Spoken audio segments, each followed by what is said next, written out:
Hello and welcome to The Red Menace. We're a comedy news podcast bringing you the latest and greatest stories from inside. My name's Chris Bolson. And I'm Alison Hall.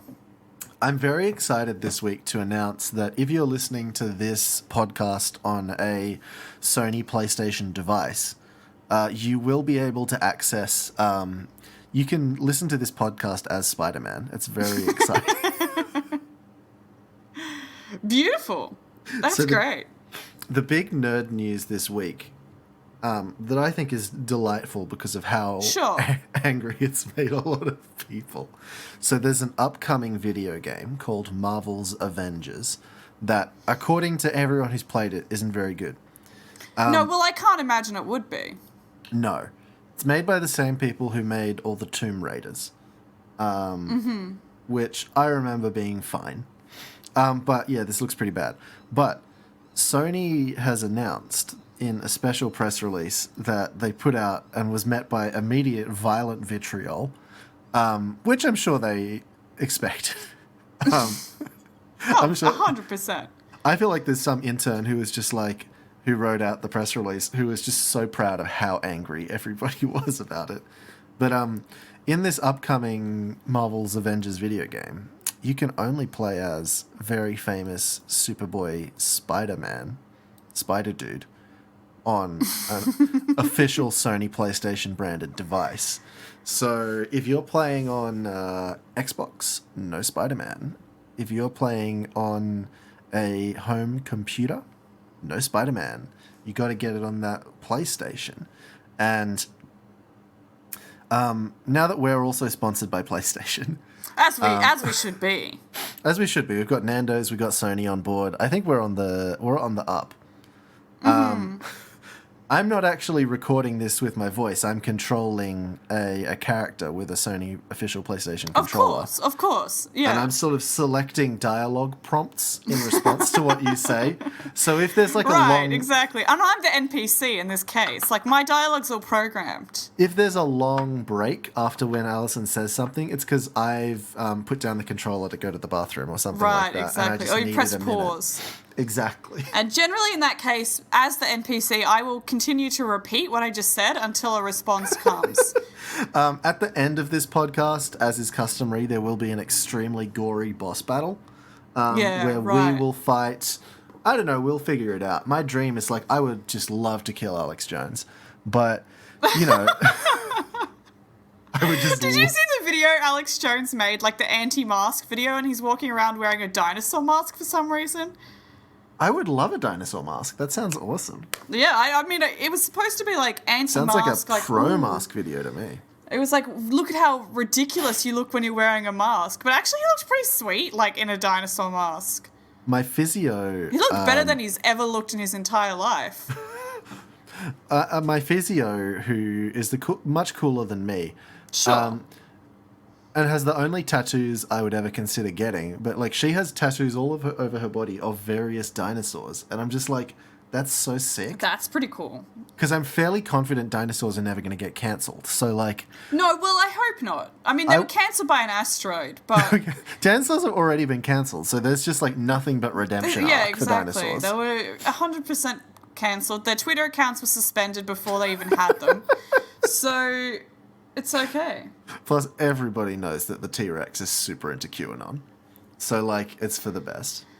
But that's the thing, right? It's like, you can't get a tattoo, because what happens if you get a tattoo and then, like, in 2 days, the person who you got a tattoo of said something racist on Twitter?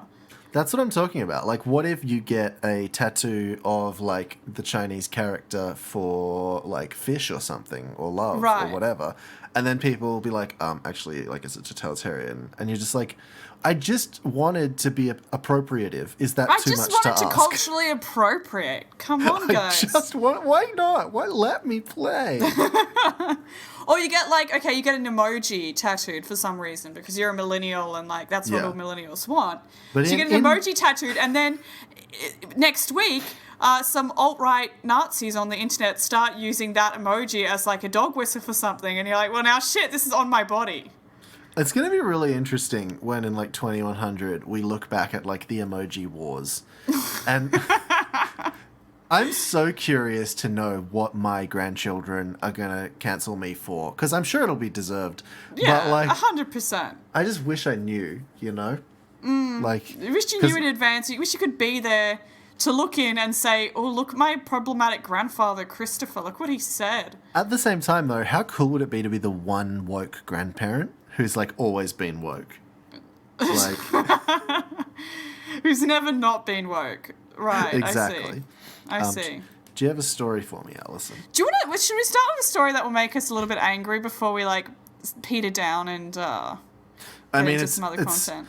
Pretty hard to imagine how much angrier I can be than about this Sony PlayStation exclusive deal. That's so it's a hate crime against hate crime against nerds. Christopher, I'm gonna maybe top that. What? Yeah, I'm reading from news.com.au, but I believe this was originally from the Daily Telegraph. Love that shit. Such a great paper that doesn't publish racist cartoons ever. Yeah, great. Love the racist cartoons. Love that content. Great stuff. Let me read the headline. 8-year-old boy snaps up investment property at auction in southwest Sydney. Well, that's me. Yeah, I'm done. So... All right. Thanks for listening. Good luck. It's weird and good night. How, like, I feel like I've been on the verge of nihilism for, like, 3-4 years or so. Yeah. Honestly, since Trump got elected, and now like this is what pushes me over the edge. I didn't expect it to be this, but I'm glad I know. You dumb damn millennials can't even buy a house, while this 8-year-old boy is buying investment property on his own merit, Chris. I love knowing that I'm less than a child. It's clearly on his own merit, like 100% clearly on his own merit. How many hours? What kind of lemonade's this kid been selling? I know, that's right? my How question. I get into that lemonade business? What do I have to put in the lemonade to make that amount of money? It's cocaine. It's cocaine. I know that the answer is. Are you insinuating that he's blended up his parents and are selling his parents in margarita form? That. Yeah, I mean, I've always wanted to see what human tastes like. So let's move on.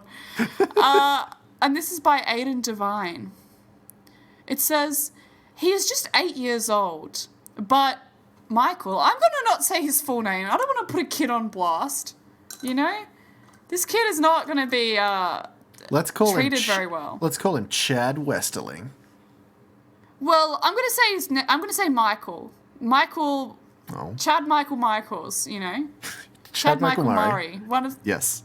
Chad Michael Murray, yeah. He's just 8 years old, but Chad Michael Murray could be Sydney's youngest property investor. The Southwest Sydney resident was the winning bidder at an auction of a cluster of 5 one-bedroom studios in Greenacre on Saturday, beating out competition from 6 other registered bidders. The homes on Juno Parade were snapped up under the hammer for $970,000 after going to market with expectations of about $800,000. Selling agent Mark Saleh of Harcourt's Greenacre said the 8-year-old's entry into the auction was met with astonishment from the crowd of onlookers. "I've never seen anything like it," Mr. Saleh said. "All the other bidders were a bit shocked." Yeah, I wonder why. Chad Michael Michaels led much of the auction, placing the opening bid, and came into the sale with a strategy to slow bidding down, according to his property developer father. Which might have something to do with the fact this 8-year-old was able to buy a property. Okay, I have 2 things to say to this. Sure. Firstly, T-minus 6 months until there's a follow-up article where we find out if this kid's parents are abusive. 2. Yes.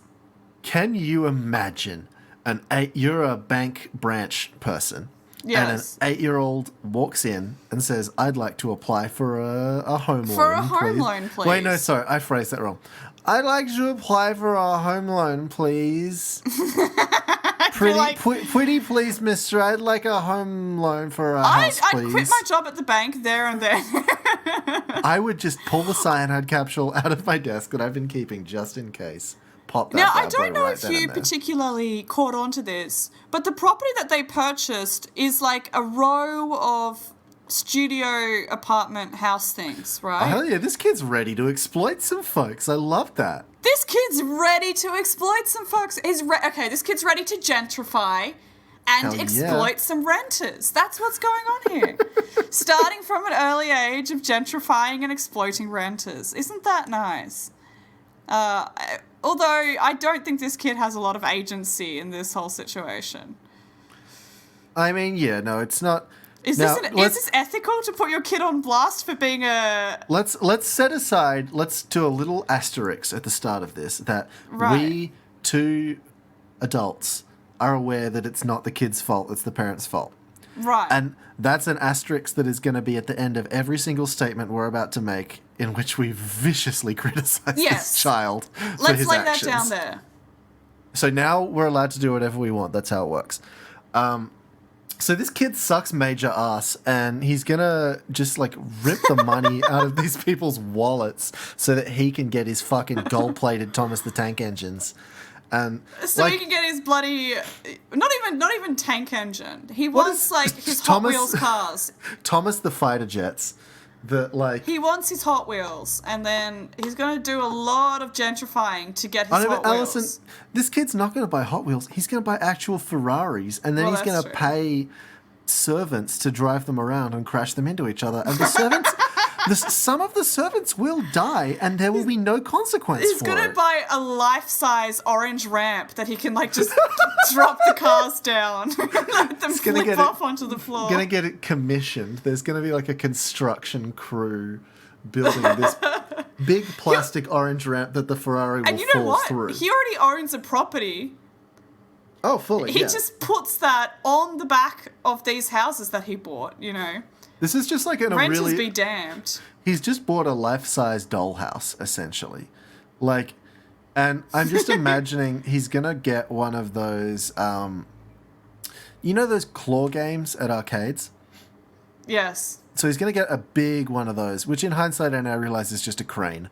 And it's going to remove the roof, and he's just going to, like, pick the people up and just, like, move them in and about and be like, now you two have tea with each other. Now you do this. Yeah, it's like a doll house with real people. Absolutely. This is just like a precursor to, like, Saw 8. Yes, okay. Yeah, pretty much. This is a quote from the dad.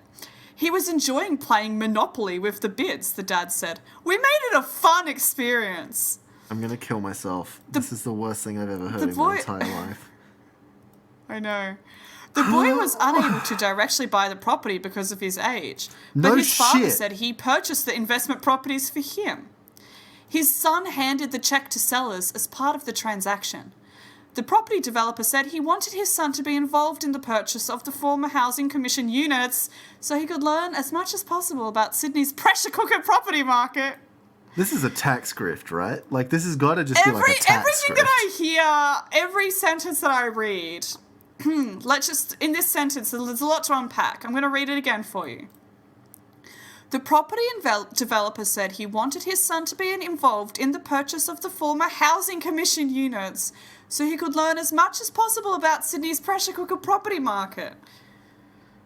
You know how this is straight up gentrifying. You know how when, like, dictators have kids, those kids are, like, raised to be evil dictators. And, like, that's part of their upbringing, is they'll have, like, the servants and they'll be like, now you shoot this peasant. This is, I think, like, the baby's first version of that, where it's like, this kid is being raised explicitly to be a huge piece of shit. And, like... I just want to rescue this poor kid from this awful, evil situation. This awful life of wealth. Well, so it continues on a little bit, and it says that basically the kid is going to help pick the furnishings and whatnot to, like, renovate these apartments and rent them out. And it's like everything that I'm hearing about this whole situation. What would you, as a kid... The 8-year-old is the least worst thing. Alison, what would you, at 8 years old, choose as your home deco options for these 8 studio apartments? It would not be good. It would not be ideal. It would be good. Mine would involve dragons in some way or another. Absolutely. I mean, every ceiling is going to have a constellation of like stars painted on it. Or actually, no, if I'm being honest. I can't remember exactly what I was like when I was 8 years old, but I'm just thinking an amalgamation of 8-year-old interests. In this modern day and age, there would definitely be a Fortnite mural on one of the walls. Okay. Like, there would be Fortnite painted on one of the walls. There'd be Minecraft involved somehow. There'd be an like, Xbox built into the wall. Like it would be just part of the furnishings. Do you remember? I don't know if you're as deep into the like looking at abandoned places on YouTube. I'm not into that at all. So you tell me about it. Okay, well, so there's like this abandoned Nickelodeon Studios hotel that a lot of people go to, and it's got like huge murals of like the Rugrats and like Rocket Power and all those sweet Nicktoons on the wall, and like built-in Nintendo 64s in every room. That's what this is going to be. Yeah, it's just gonna be a life-size. When I was 8 years old, that would have been sweet as heck. Here's how it's gonna work. From the outside, it just looks like a studio apartment. From the inside, you step into it, and TARDIS style, it changes completely, and it's a life-size recreation of SpongeBob SquarePants' house. And that's... Yes, except for exactly. every second one, which is a life-size recreation of Patrick Starr's house. And because these are fairly small studio apartments, we can't make them bigger. So what we're going to have to do is essentially put in like blocking so that it becomes spherical, so you lose about 30% of the apartment space. But that's what, if I was an 8-year-old, that's what I would be gentrifying these apartments to look like. To look like Bikini Bottom, yeah. And I can't wait to be the renter of this. And like, I'm a grown-ass adult and I'm renting out this like Patrick Star rock house thing because you know what? For the price, it's reasonable. It's only $800 a week compared to the surrounding properties, which are $900 a week. I'll live in the Patrick Star house, and then I fall behind on my rent, and this fucking 8-year-old shows up at the door with a gun, probably. I don't think he has a gun. I think he's dual wielding craft scissors, or one craft scissors, one water pistol. I'll be getting into Fortnite, like, for the first time. Oh, wait, no, Alison, and then this little 8-year-old kid will show up to me and, like, do headshot on me in... Alison, he's got a bucket of official Nickelodeon slime. That's what it is. Okay. Well, I was going to say he'll show up in whatever online game I'm playing and start swearing and calling me slurs, and then ask for his money, his rent. Your property manager is going to start, like, stream sniping you. Like your PewDiePie or whatever the fuck. Right, exactly. Oh, do you remember when it used to be like real hot shit to like pretend to teabag someone's avatar in those shooting games? He'll come and do that to me until I give him the rental money. I really love the idea that I'm playing my Destiny as I want to do, and I'm doing like a big raid, and it's like really tense, and everyone's like, all right, this time we got it, and we lose, and everyone's like, oh no, who fucked up this time? And I'll be like, yeah, I'm being DDoSed by my manager. By my landlord. So unfortunately, my landlord is trying to cut off his denial of service attacking me because I haven't paid my rent. I'm being DDoSed by my 8-year-old landlord. I'm a child fucking landlord. I can't wait for... Okay, so he's 8 years old now. Let's say, okay, he's going to be 18 in 10 years. I can't wait for the year 2030 when this kid is writing opinion columns for The Australian about how easy property is to buy. You know how there's that, like, meme, and by meme I mean fact, about how we still live in a functionally the same as, like, a medieval serf lord society? Yes. Sure, exactly. What I love about this is you've really taken it to the logical extreme, because in a medieval serf lord society, there is, like, that level of inherited wealth where the dad dies and then the son has to rule the kingdom, and the son is 7. Sure. Like, there was an English king who was, like, 12.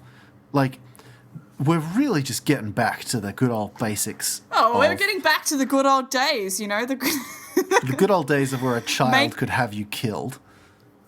Do you have a story that's not going to make me Yeah, I do. So angry. Let me see. So this one was sent to me by my good friend Hannah. Love that. Let me just open it in Safari. Great. So this is from globalnews.ca, which I assume is Canada. Sounds like Canada to me. So, Tim. I'm going to skip the headline because it spoils the twist, which is beautiful. Right. I'd like to know the twist, so... BC health officials, which is the BC Centre for Disease Control, are recommending an age-old, occasionally cutting-edge tactic for sex during the coronavirus pandemic.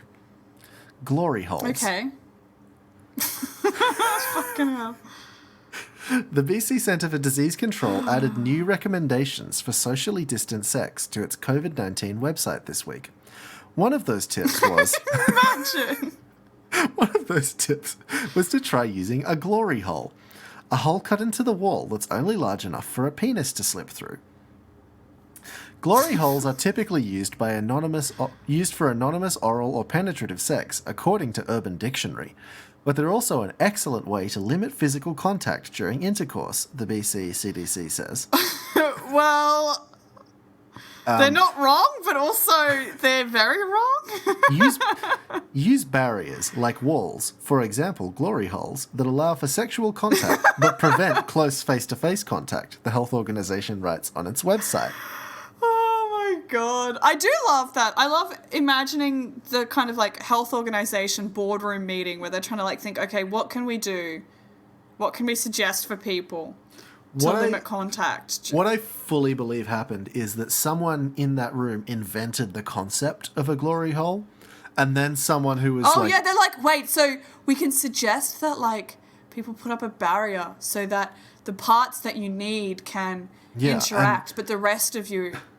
And they eventually found out by way of someone younger than them or someone gayer than them that this, like, exists already. And they were like, oh, it's like, oh sweet. Then we can just say that. For fuck's sake. It's like, wait. Okay. The recommendation is just a tip and not a firm rule, according to the website.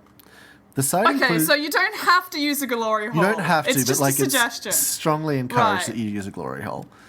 The site includes... It's like the New South Wales government isn't asking everyone to wear masks. They're just highly recommending it. It would be nice. In this case, the CD, the Canadian Disease Centre, whatever it is, isn't making it mandatory to use a glory hole. They're just highly recommending you use a glory hole for the good of society. Exactly. I think that instead of wearing a mask, maybe we should just start carrying around bathroom stall walls with a hole cut through it. Just like... Oh, I can't see any problem with that at all, no. No, I think that's a much more effective form of protection. Sure. The site includes many other tips for reducing your risk of spreading the coronavirus during sex, such as wearing a mask, refraining from kissing, using a condom, and washing your body with soap and water. I like the implication that people... I would hope that most people are washing their body with soap and water. I would hope people are already doing all of those. Like, if I've been refraining from kissing since birth, so like that's just like what the cool kids do nowadays. Health officials across the country have echoed most of that advice, although they haven't said anything about glory holes. New York City health officials hinted at using glory holes in a recent 3-page document without specifically naming them. Be creative. Okay, so in that 3-page document, they didn't know what glory holes were. Someone read the document and was like, don't you mean a glory hole? And they were like, what? No, I don't. No, why would you? No. Be creative. Be creative with sexual positions and physical barriers, like walls, that allow sexual contact while preventing close face-to-face contact, the document said. The BC guidelines recommend skipping sex if you feel sick. Which, again, I feel like you should just do that anyway. I feel like most of these are... Yeah, I don't know. I don't know what people are doing. They also... Maybe some people have a flu fetish, and that's okay. That's your own thing. I'm sorry if Tim is audible. He is outside my bedroom door, but he's meowing at it, and he just stuck his paw under it and is sort of clawing at the inside of it. I cannot make it any quieter. I've tried. They also recommend taking your desires into your own hands if you're worried about a coronavirus infection. Okay, well... I mean... You are your safest Sure. sex partner, the BCCDC says. Masturbating by yourself, in brackets, solo sex, which is the most charitable description that I've ever heard. It is very charitable, yeah. Will not spread COVID-19. Your next safest Well, that's sex... good to know. Your next safest sex partner is someone you live with or a person who has only had contact with you and no one else, the BCCDC says. Bonnie Henry, the province's top doctor, echoed that advice back in May. This is not the time to do rapid serial dating, okay? Henry said at a COVID-19 briefing. So pick somebody, see if it works, and then take your time. Other socially distant sexual pursuits include masturbating in the same room as a partner or engaging in virtual sex. Twitter erupted with jokes on Tuesday evening after global news reporter Camille Karamali shared the BC CDC advice. Sure.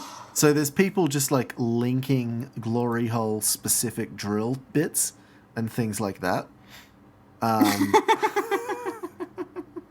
And then there's at the end, they explain all the COVID-19 symptoms, and they say, don't fuck if you've got them, which, please don't fuck if you've got them. Sure, don't do that. Don't do that. It's not necessary. It's not necessary. So everybody, get a glory hole, install one. It's for the world. So on that note, though, you went to a Christian school, right? And I went to a Christian school. I don't like where this is going, but please continue. There was this. I remember there was this group of people that came in to like teach us about like cool things you can do instead of sex with your partner. Oh no, I didn't. And like have there these. was this. I think my school was cooler than yours. Oh, you didn't have those people come? Well, clearly. Anyway, they had this like A4 sheet of paper with some fun things to do with your partner instead of sex, which became like a meme in my school. And I really want nothing more than to get my hands on that sheet of paper of fun things you can do instead of sex. Do you have any recollections of what sort of fun things you could do instead of sex? They were all like brush each other's hair, all this kind of weird stuff. Have a nice tea party instead of sex. Yeah, basically, it was like watch a movie, go to sleep. So I guess like the kind of premise of this, right, is that you're a teen and your teen partner is like with you and you guys are like getting all hot and bothered and then you just like, oh, I feel like doing the do, but then you're like, wait a second, I'm a good Christian. Wait, so you pull out this list of... What happens, Alison? I'm going to give you the blow by blow. Yes. Is you and your heterosexual love partner, because that's the only kind of sex that is okay in the eyes of God. Of course. Yeah. So the woman says, do you have a condom? And the boy says, no, I've got something better. And he reaches into his backpack and he pulls out a large hairbrush. Right, exactly. But what I'm imagining, though, is because you want to make sure that your partner, like, is also into the activity. So what you do is he reaches into his backpack still and pulls out this list of activities and say, okay, choose what you would like to do.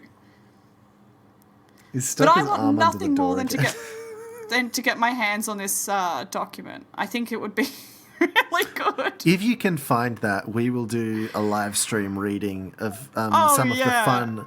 I will start dating again so I can get a sexual partner who I will then refuse to have sex with and only do these things. So you go on the dating application and you find someone and you invite them back to your house and then you pull out the list and say choose which activity you would like to do from this menu. If you can find this, Alison, I will test it in a live fire environment and I will report back on its and let me know how it effectiveness.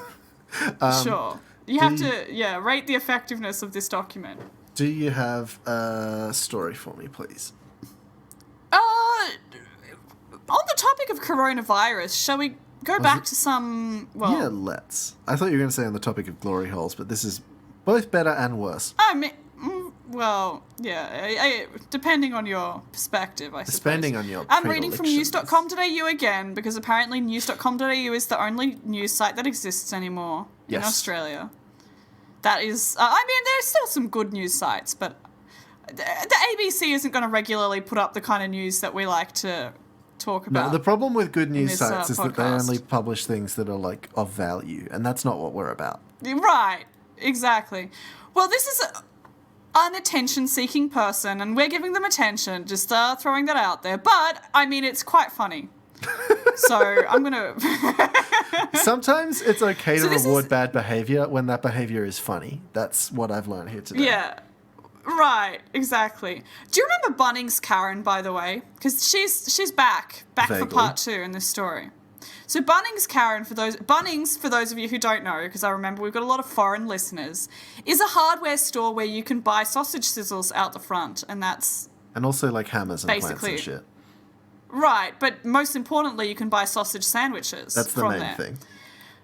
That's the main thing. So this woman, who everyone labelled Karen, was at Bunnings refusing to wear a mask, and then she recorded herself like standing up for her civil liberties and put it online. And everyone was like, "You're an idiot." And that's the end of the story. Right. She's back, though. She's back for round 2. How delightful. How delightful indeed. Bunnings Karen is back. Coronavirus denier Lizzie Rose puts a spell on Daniel Andrews. Daniel Andrews being the Premier of Victoria. I feel like there's a lot of context I need to give our international listeners. People have suddenly become horny for Daniel Andrews. And, like... Have they? Yeah, a lot of people, or not horny, but like people, whenever he posts one of his briefings or whatever, people will be like, I just want to give him a hug. And I'm like, this is... I don't think that's horniness. Not horny, I think that's but like more like a weird parasocial thing. And I'm just like... Right. I know, I'm sure he's having a bad time, but like, it is his job. He's not having a good time. He is the Premier, and it is his job to deal with this shit. So like, you know, he didn't have to be the Premier. That's all I'm saying. He gets a good salary. A good salary. Exactly. I don't think he needs a hug from like 10,000 Twitter people. I don't think he wants a hug from random Twitter people because they will spread coronavirus by hugging him. I think if 10,000 people hugged you, you would die. So like... You would get the coronavirus. Simple Everyone, as that. make sure in life when you receive your 9,999th hug that's like where you call it. Because otherwise, if you have another one, like that's the end for you. Right, that's the end. Ticking time bomb. It's like the Ring. I'm going to read the story now. This is from Natalie Brown. It says, if you thought 2020 couldn't possibly get more bizarre or that the days of anti-maskers ranting were behind us, now the entire state of Victoria has returned to lockdown, think again. Self-described exorcist and coronavirus denier Lizzie Rose, that's excellent, who made headlines as Karen from Bunnings, has re-emerged. This time, it's not to espouse her legal right to refuse wearing a face mask in a popular hardware store or get her nails done. No, Miss Rose is here to cast a spell on Victoria's Premier Daniel Andrews in a bid to remove him from government and thwart his evil agenda. It is a caption accompanying evil agenda of just like really wanting people to not die. So what a piece of shit. It is pretty fucking evil to not want people to die, Chris. Well, I mean, he's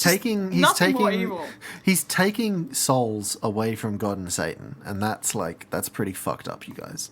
Well, that's pretty fucked up. And you know what? Lizzie paid a lot of money for the lipstick that she's wearing, and she wants people to see that, you know? They won't see it if she's wearing a mask, and that's thwarting her civil liberties. Surely she could just put it on the outside of the mask. If you were really I'm good going to patent that. I'm going to patent that, like, face mask lipstick that you stamp onto the outside of your mask. Why don't we make masks that have lips on the outside of them, like fake lips that are made with some sort of, like, material, something kind of gross, like whatever they make, like, dildos out of. We'll put that on the outside of the mask, and we'll make lips, and then that's, like... It's like those hair dolls that was just, like, a severed head that you could buy, and you could brush its hair. So... Basically what you've invented is, you know, like how when you do a CPR or first aid course, there's those dummies that have like the removable lips that you put on the dummies to give CPR. Yes, I want that. You want that, but for live human beings. Yes, but I want these to be explicitly not kissable. Because the CPR ones, those are kissing lips, and these are explicitly not for kissing. They're designed for you to put your lips on. Yes. These are just aesthetic lips. Okay, sure. So they don't need to be... usable. I believe in a separation between aesthetic lips and like practical lips. So you keep the practical lips So under their safety cover, and then you have your like your for show lips on the outside. And I think this doesn't even need to be coronavirus sort of. I think we've invented a new fashion accessory. It's like, well, there you go. Yeah, you walk down the street and you'd be like, oh my god, where did you get those lips? Like, I want to know where. Have you seen Stacey's new lips? They're crazy. They're great. And then you know what? We've just completely solved the problem of Botox and all those kind of cosmetic procedures because you don't need them anymore. You just buy a lips mask. And of course, the masks are they're modular, so you can like. Sorry, my sister's calling me. Let me decline. But so they're modular, so you can carry like different sets of lips around for different occasions. Mm-hmm. So I've got like, and if you want to, you can mix and match the top lip and bottom lip for like So yeah, I've got my top lip. I keep as my professional lip, but then I keep my runway lip is the bottom one, and like sometimes it's runway lip. And sometimes I've got my active lip. That's like. But if I'm getting real crazy and I want to be, like, interesting, I'll put my runway lipstick on top of my active lip. And then people will be like, what is going on here? He's ready to exercise, but also ready for kiss time. Like, crazy and shit. Ready to exorcise demons from Daniel Andrews, like our friend Lizzie Rose. That's my segue. A beautiful segue, thank you. Because I did not know how to get back there. What a great segue. we were never going to get back there. Anyway, I'm sorry for revolutionizing fashion, Alison. I can't help being you have revolutionized creative fashion. Genius that I am. So we've said Miss Rose would like to cast a spell on Daniel Andrews to thwart his evil agenda. In a caption accompanying the footage posted online, Miss Rose wrote, "While her yard is in the middle of being freshly landscaped," which explains the random mounds of dirt. The message is too important to wait until the witch's outdoor ritual space is finished. I just enjoyed that. Can you imagine reading that on a development application? I think that would be delightful.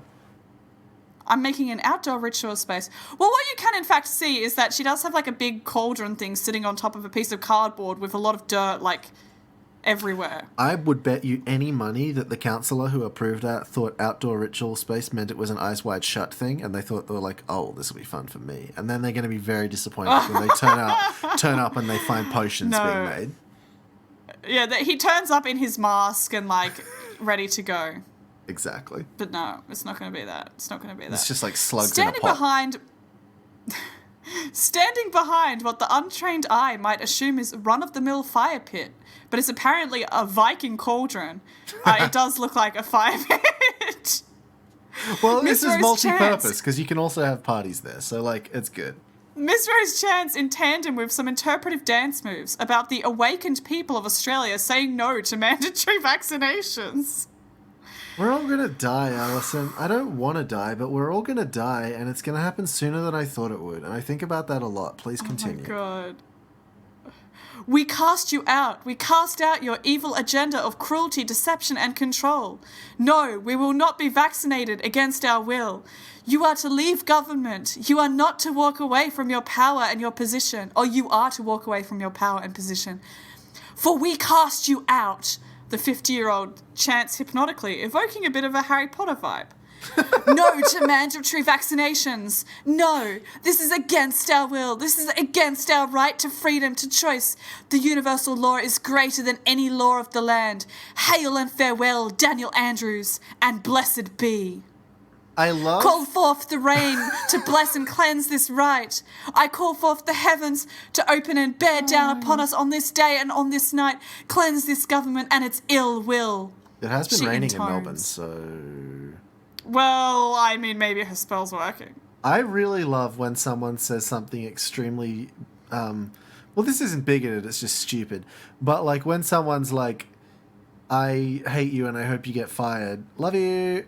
Like, that's my favourite shit. Blessed be! Blessed be! I hope you have a nice day of unemployment. It's like, I hope you get smitten down by the powers that be. God bless. I hope you're struck down by the Lord's lightning, and I hope you have a nice afternoon. Thank you very much. It's fucked up. Right, I've got one last paragraph of her chant to read. Oh my god, it's still going? But I don't know if... Am I, by reading this, strengthening her chant? I think you're casting your own spell. Am I participating in the witchcraft? Have you named anybody yet? Because I think you still have that... Well, I did say Daniel Andrews, so maybe, perhaps... Well, I don't know. Maybe it's my spell that's going to cast him out. Now, what's going to happen is that next time he gets a job, he's going to immediately get cast out of that job because you've cast a second curse on him. I've cast a second curse that's just waiting. Yeah. God damn it, Chris. I have to finish it now. I mean, it's already started. If I start cursing someone and I don't finish the curse, I die. That's how it works. Maybe there's a cooldown timer on the curse. Who knows? I don't know the rules. I'm gonna continue reading. Banished from state, territory, capital, and the hill, guardians of the day and guardians of the night, great Mother Earth, in this cauldron of bounty, punish them. Make them accountable by law, by honour, make them hear and make them see, and free our people both by land and by sea. Thanks, Lizzie Rose. I am taken. That last paragraph was my favourite one for a few different reasons. Yeah, it was quite poetic, I think. One, firstly, she quite literally said she wants him exiled from the country. Two, yes, she did. I like the idea of held accountable by law and by honour. So by law, yes, the Victorian government, for all of its vaguely fascistic aesthetic of what's going on right now, they have pointed out that there is some legal thing that lets them do it. Like they did their homework on that shit. And whether or not you approve, you can't argue that it's against the law because they were like, actually, it is legal technically. Actually, we make the law, so... We checked, but by honour, that I'm interested in. I want to know how you... Like, does that mean he has to duel someone? Like, how does that work? I must know. I wish I could hold people accountable by honour. Next time I'm at the club when that's legal again... I'm lying, I'm never going to a club again in my life. But... Yeah, next time when I'm at the club when that's legal again and just like some shitty dude's like hitting on one of my friends, I'm going to be like, I hold you, sir, accountable by honour. And then then we duel in the street with our rapiers. Sure. Absolutely. As you should. Yeah. As you should. And that's about all there is to the story, really.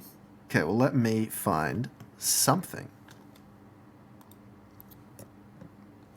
I wish, I was a witch and I could put a curse on the New South Wales government. I mean, Google it. Maybe there's a way. Well, there probably is. But I don't know if I'd be able to buy the ingredients in this corona time. Oh, that's true. Now, this one is slightly morbid, but I also think is pretty funny. Okay. Well, we're kind of in a morbid area right now, so... Yeah. This is sent to me by my mum.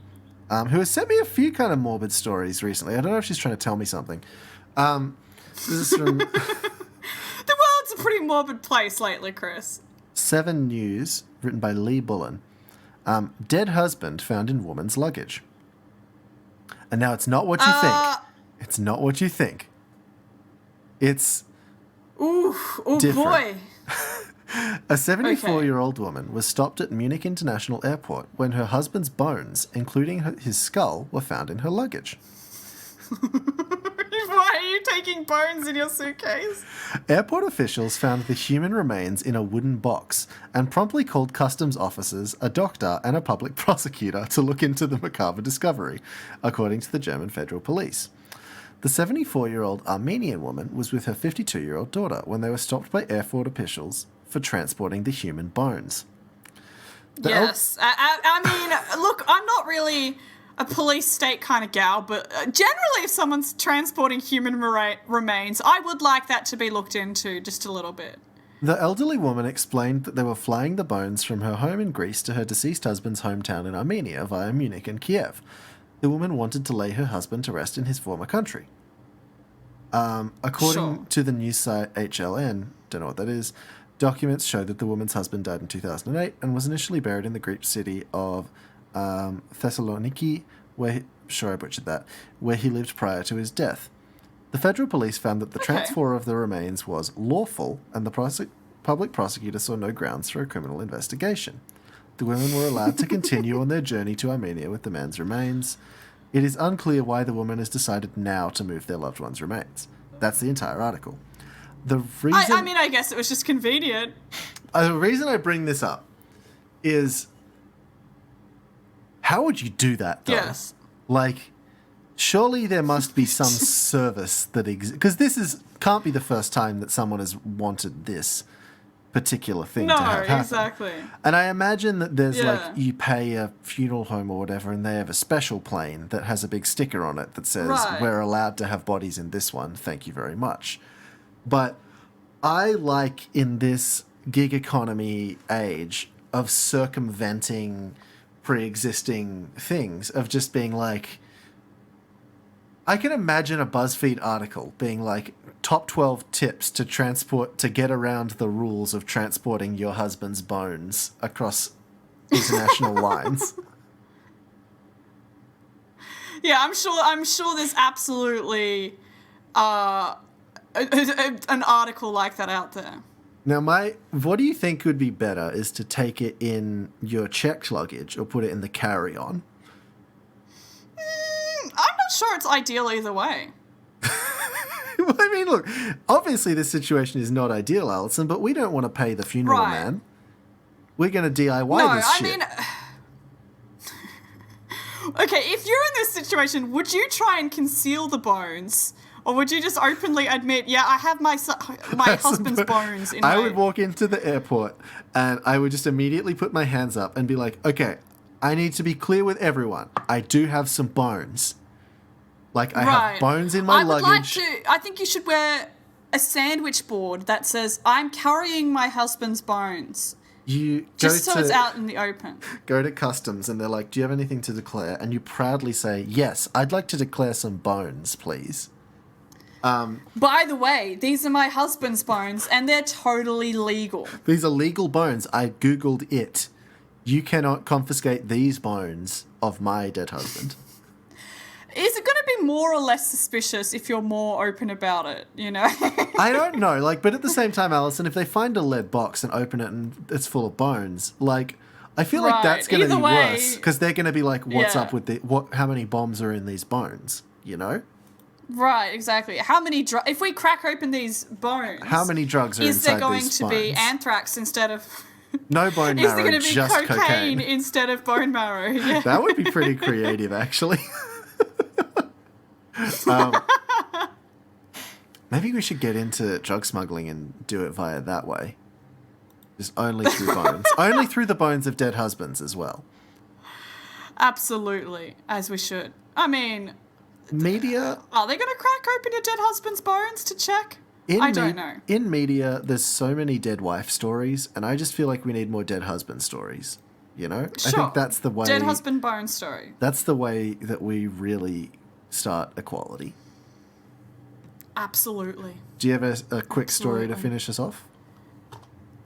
Shall we end on a nice uplifting hero story? Yeah, why not? And this I got this from my hometown, and the reason I chose this story is because I used to go to this beach at least once a week. Okay.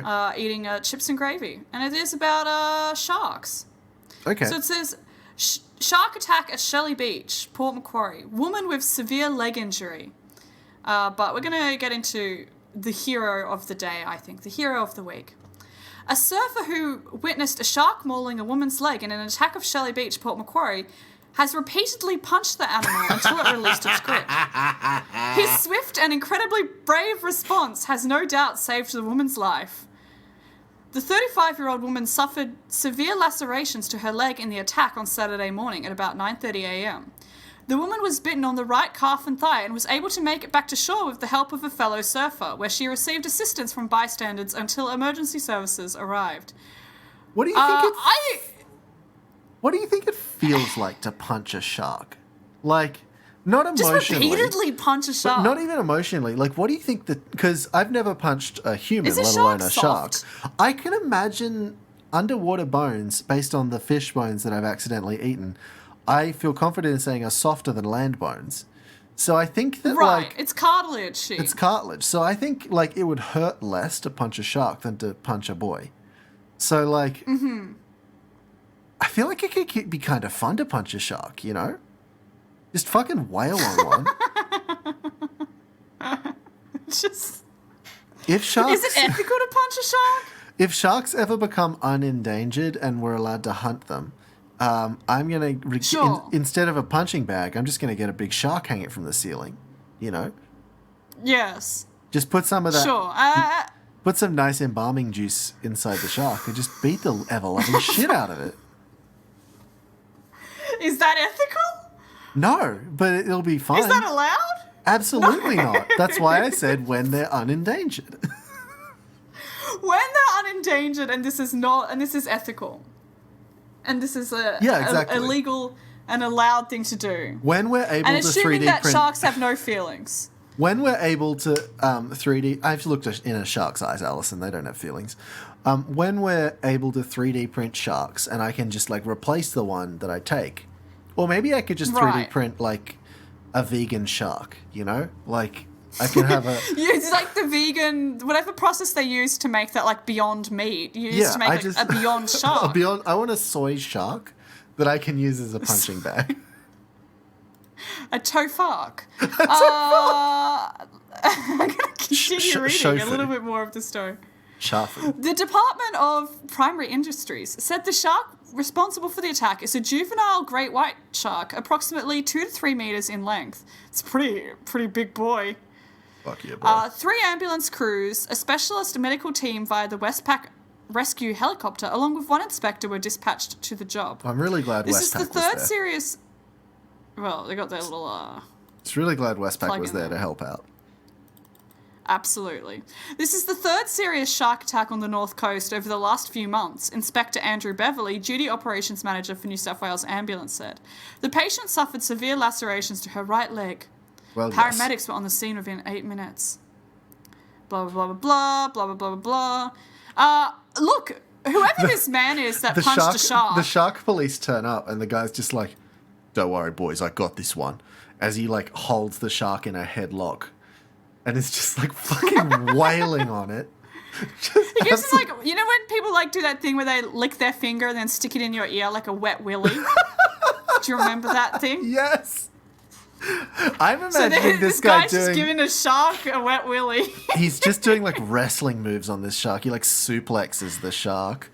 Just, like, climbs up the ring, which in this case, I guess, is the lifeguard tower. Just jumps down onto the shark. Right. And then the shark, like, taps the ground, like, I'm out. And then the shark police is the champion, and then the shark can swim free because it's all an act in the end. Do you think at the big CEO dinner of all of the different banks that happens every year... Right. Because I assume this exists. Like, how could it not? The CEO... Well, I guess it does, yeah. The CEO of Westpac looks at the CEO of the Commonwealth Bank and he's like, so, Jeremy, how many people have you saved from sharks this year? Because I've saved 6 people. And he has a huge erection while he says this. Absolutely. I've saved 6 people from sharks. I'm really giving back to the community. And then he finishes eating his money steak. And right, it's a steak that's 3D printed out of like money. Yeah, so basically what happens is you get the Australian currencies and you melt it down so it becomes polymers, and then you use that to 3D print a steak. And that's the same substance my shark bag is going to be made out of, so... Right. From the same polymer as the Australian currency. God, I want a tofu shark. That would be so good. I want food. That's what I need in general right now. Yeah, me too. Let's wrap up so we can go have lunch. Thank you, everybody, for listening. You can find us on Twitter or Instagram at Red Menace Cast, or on Facebook at the Red Menace Podcast. You can find our merchandise on tpublic.com. Just search the Red Menace Podcast. You can find my mediocre music on Spotify or iTunes. Look up Contextura. I make songs sometimes. Woohoo! You can buy our tofu sharks at sharkfu.org.au. I'm not even going to check it. Absolutely. I'm not going to buy that URL, but if one of our fans buys that URL, I think that would be funny. That's... It'd be funny for like all of 2 seconds. We're in COVID times, so I can't afford to throw money at URLs like I did with Daddy's News, but if you want to buy the sharkfu.org.au URL, that would be pretty sweet. Because obviously, or maybe sharkfu.gov, that would be even better. Well, that'd be much better, yeah. Yeah, thank you everybody for listening. Don't fight sharks, only fight tofu. Good luck and good night. Lizards unite. Indeed. Lizards unite.